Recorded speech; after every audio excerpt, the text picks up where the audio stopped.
Bonjour à tous. Nous allons voir aujourd'hui la notion de vitesse. On va pas s'embêter à voir les calculs de vitesse, mais déjà essayer de bien comprendre ce que c'est que la vitesse. Alors la vitesse d'un objet qui se déplace représente la distance qu'il pourrait parcourir. Alors cette distance, j'insiste vraiment, c'est la longueur du chemin qui est suivi.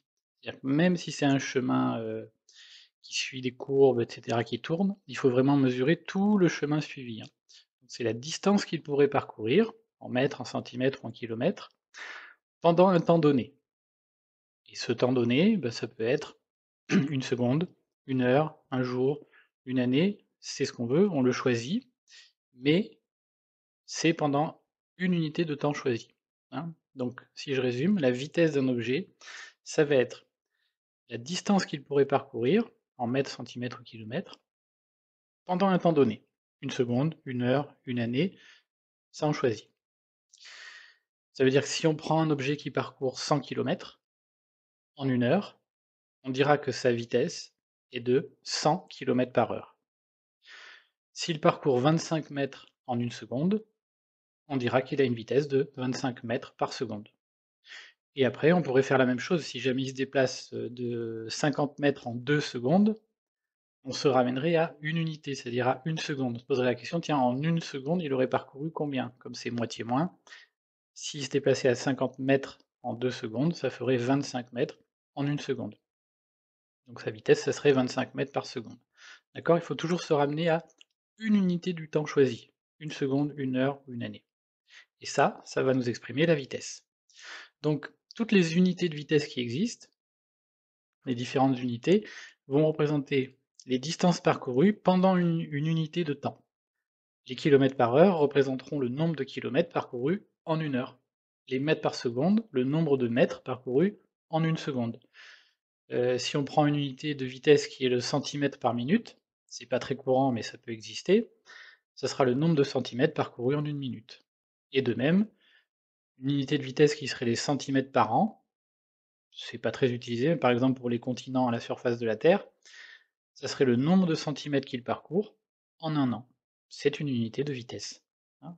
Donc voilà, vraiment se rappeler que la vitesse, c'est la distance parcourue, la distance qu'on pourrait parcourir pendant un temps donné. Alors maintenant, nous allons essayer de comparer les vitesses. Pour comparer les vitesses, il peut y avoir 2 situations. Soit on les compare pour un temps donné, soit on les compare pour une distance précise. Alors première situation, si on étudie pour une même durée. On prend un premier mobile, le mobile A, qui se déplace pendant une seconde et qui parcourt 20 mètres. Le B va se déplacer pendant la même durée, puisque c'est notre référence, pendant une seconde, mais lui, il parcourt 10 mètres. Comme pour la même durée, le mobile B a parcouru une distance plus faible, donc le mobile A a parcouru une distance plus grande, on pourra dire que A va plus vite que B. On pourrait dire aussi que B va moins vite que A.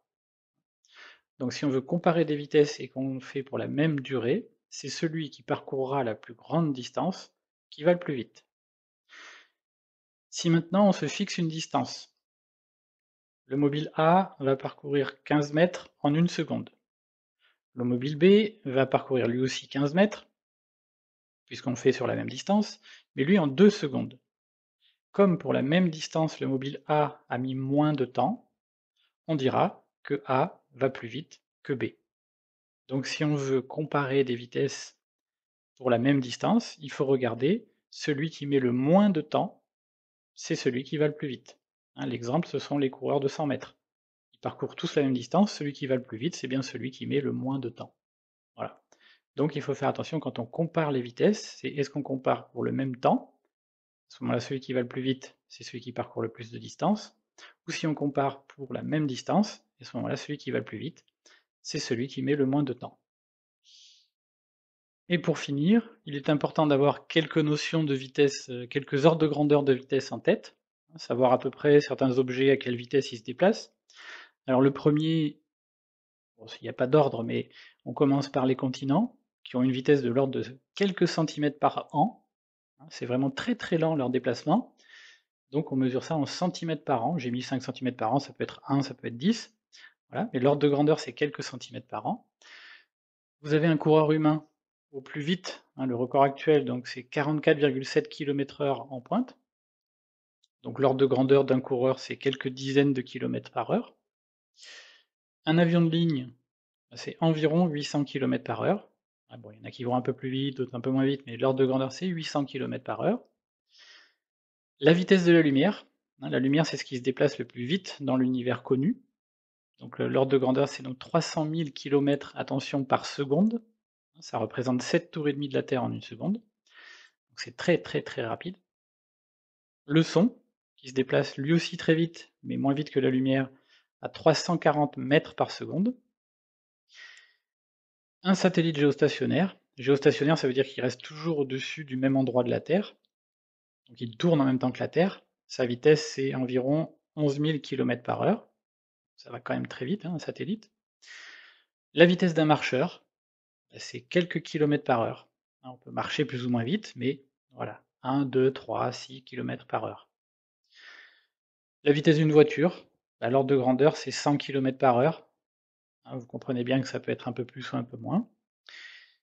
Et j'ai terminé sur les étoiles filantes, qui ont une vitesse qui est de l'ordre de 40 km par seconde. Hein, faites bien attention, c'est par seconde, c'est-à-dire que les étoiles filantes, ça va très très très vite.